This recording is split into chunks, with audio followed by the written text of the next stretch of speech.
이동현의 뮤직 인사이드. K-팝 레이블은 제작자본을 어떻게 만들었나? 2024년 3월 18일 현재 하이브의 주식가치는 주당 19만 7천 원으로 시가총액은 8조 2,096억 원이었다.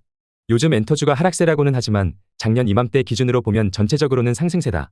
1년 전 기준으로 하이브, SM, YG, JYP 등 4대 K-팝 레이블의 시총은 14조 5,687억 원이었는데 현재는 13조 2,606억 원으로 1조 4천억 원 정도 감소했을 뿐이다. SM 경영권 분쟁 시 공매수로 주가와 시총이 인위적으로 급상승한 것을 고려하면 이 정도 감소액은 그다지 심각한 수치는 아니다. K-팝 주요 레이블사의 매출액은 꾸준하게 상승했다. 예를 들어 2020년 8천억 원 규모의 하이브 매출액은 2023년에는 2조 2천억 원으로 급증했다. 같은 연도 매출액 1,400억 원 규모의 JYP 엔터테인먼트는 2023년 5,600억 원으로 4대 엔터사들 중에서 가장 많이 늘었다. 2014년 4대 K-팝 레이블의 매출 총액이 4,559억 원에 불과했는데 반해 2023년 4대 K-팝 레이블의 매출액은 4조 3,103억 원으로 10년 만에 무려 10배가 뛰었다. K-팝의 제작 시장은 지난 10년 사이 그 어떤 산업 분야보다 비약적으로 성장했다고 할 수 있다. 또 K-팝 레이블의 자기 자본도 크게 늘어났고 국내뿐 아니라 해외에서의 자본 투자도 증가했다. 2021년 기준 K-팝을 포함한 문화 콘텐츠 산업 규모는 134조 원으로 자동차, 반도체 산업에 이어 세 번째로 크다. 또 내수보다는 해외에서 벌어들이는 수입이 압도적으로 많다.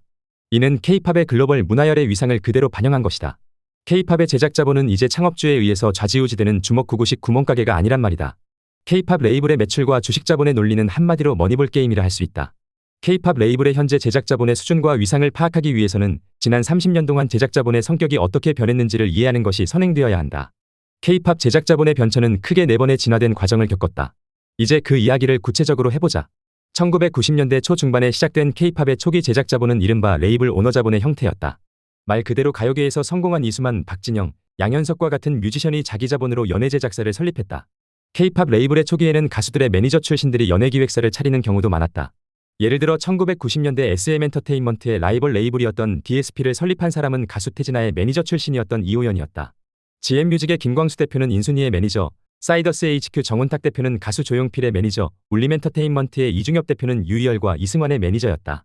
1980년대 기존 가수들이 주로 서라벌레코드, 지구레코드, 동아기획 등 음반 제작사에 속하던 것과는 달리 1990년대 K-팝 초기의 레이블은 기획자가 오너가 되는 독립체제를 구성했다.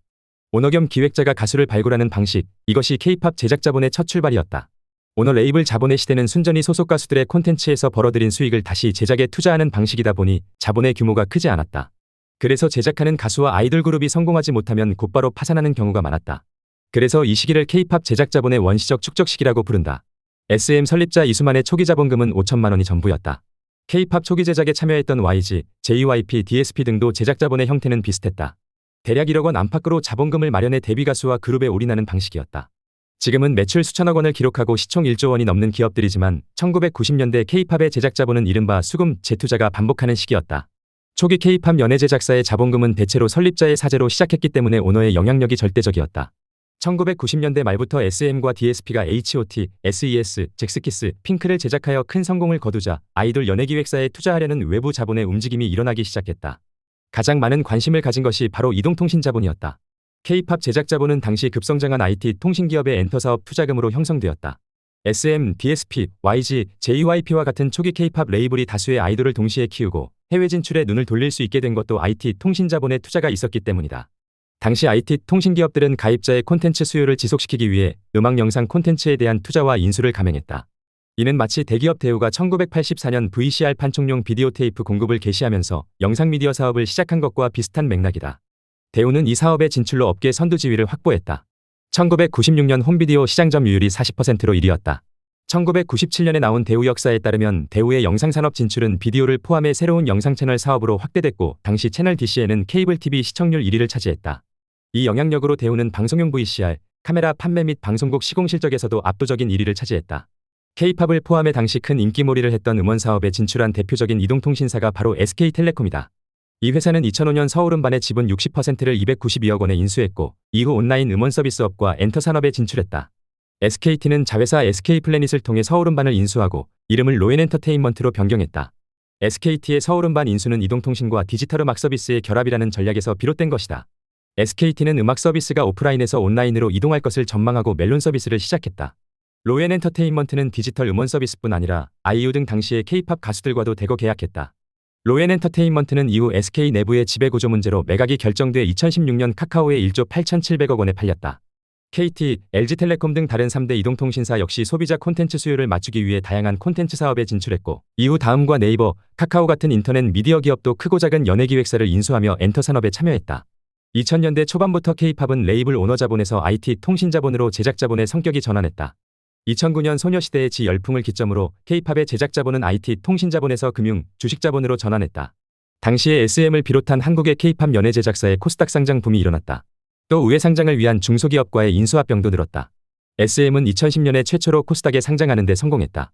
아이돌 그룹들의 글로벌 인지도가 확대되면서 이들의 히트곡이 자사의 주식가치 상승에 크게 영향을 미치는 상황이 연출되자 코스닥에 상장한 주요 K-팝 기획사들은 아이돌 그룹들의 곡을 음반으로 출시하지 않고 음원으로 쪼개서 주기적으로 공개하기도 했다. 물론 2010년대는 디지털 싱글의 시대여서 싱글곡들을 묶어서 나중에 음반을 내는 것이 일반적인 추세였지만, 그 이면에는 분기별로 히트곡들을 연달아 내면서 자사의 주식가치를 올리거나 유지하려는 주가 전략도 숨어 있었다. 가령 소녀시대가 히트곡 지를 2009년 1월에 발표해 빅히트를 쳤는데 2010년에 나온 싱글곡 5, 소원을 말해봐, 런데빌런, 더 보이스는 3에서 4개월의 격차를 두고 발매되었다. 이때 이수만 총괄의 주식가치는 180억 원에서 1,800억 원으로 급증했다. 2010년 SM의 코스닥 상장을 시점으로 K-팝 레이블사들이 코스닥 상장을 통해 K-팝의 제작 자본을 IT 통신 자본에서 금융, 주식 자본으로 끌어다 쓰기 시작했다. BTS, 블랙핑크, 트와이스, 세븐틴 등 K-팝 아이돌 그룹들이 2010년대 후반부터 엄청난 글로벌 열풍을 몰고 왔고, K-팝 레이블의 매출과 비즈니스 분야, 파트너는 기존과는 비교할 수 없을 정도로 확대됐다. 인터넷, 모바일, 전자, 패션 등 글로벌 문화 콘텐츠 시장을 이끄는 대표 기업들은 K-팝 아이돌 그룹과 협업을 하기 위해 수많은 포트폴리오를 제안했다. 이 과정에서 K-팝 제작에 투자하는 글로벌 자본들의 요청도 있었다. 대표적인 경우가 싱가포르와 사우디 펀드다. 무함마드 빈 살만 왕세자가 주도하는 사우디아라비아 국부펀드와 싱가포르 투자청은 3자 배정 유상증자 방식으로 카카오 엔터테인먼트에 1조 2천억 원을 투자했다. 앞서 설명했듯이 이 투자 자금은 카카오가 SM을 인수하는 데 결정적인 영향을 미쳤다. 한편으로 코스닥에 상장된 K-팝 레이블에도 해외 투자자들이 몰리고 있다. 한국거래소 정보데이터 시스템에 따르면 해외 투자자들이 2023년 11월 한 달 동안 하이브의 주식을 총 184만 주, 액수로 4천억 원 가까이 매수했다. K-팝의 상징 자본은 미래 글로벌 도시개발과 금융 파생 상품의 확산에 큰 영향력을 미쳤고, 해외 투자자들의 직간접적인 투자로 이어져 다시 K-팝의 제작 자본으로 돌아왔다. 2020년 이후 K-팝 제작 자본의 흐름은 금융, 주식 자본에서 글로벌 디벨로퍼 자본으로 이행하고 있다. 글로벌 디벨로퍼 자본은 사우디 국부펀드 등 중동개발 투자 자본, 아시아 부동산 금융 자본, 중국 한국 IT 및 엔터 투자 자본, 해외 금융 투자자의 K-팝 주식 매수 등이다. K-팝 제작 자본이 물론 완전히 단절된 것은 아니지만, 지난 30년 동안 제작 자본은 레이블 자본, 통신 IT 미디어 자본, 금융 주식 자본, 글로벌 디벨로퍼 자본으로 무게중심이 이동했다. 제작 자본의 이러한 시계열 변화가 의미하는 바는 무엇일까? SM을 비롯해 메이저 기획사의 매출 변화 추이와 주식 자본 추이를 따라가다 보면 결국 매출액과 주식 가치를 높이는 가장 기본적인 토대는 K-팝 아이돌 그룹의 콘텐츠 창의력이라는 점이다. 어떤 그룹이 데뷔하고, 어떤 노래가 빅히트하고, 어떤 아이돌 그룹이 문화적 신드롬을 주도하는가에 따라 기획사의 매출과 주식 가치가 연동한다. 주류 K-팝 제작 자본의 패러다임 변화가 콘텐츠 제작에 영향을 미치는 것은 부인할 수 없는 사실이다. 가령 2023년 초 SM 경영권 분쟁은 금융, 주식 자본에서 글로벌 디벨로퍼 자본으로 이행하는 분기점이었다. K-팝의 글로벌 열풍은 투자 제작과 관련해 글로벌 자본의 적극적 관심과 요청을 받게 되었다. 이 열풍은 단지 콘텐츠 스타일만의 문제가 아니라 제작 자본의 문제이기도 하다. 어떤 점에서 SM의 경영권 분쟁은 K-팝의 글로벌 열풍을 실제 제작 자본으로 현실화하는 글로벌 디벨로퍼 자본화하는 움직임이 정근대적 연예 제작 관행과 충돌하면서 생긴 사태라고도 할 수 있다. 이 과정에서 중요했던 것은 자본의 투자와 확대가 아니라 그러한 자본을 음악 산업의 발전에 활용할 수 있는 콘텐츠 경쟁력과 창의적인 기획력이었다. 더 칼럼니스트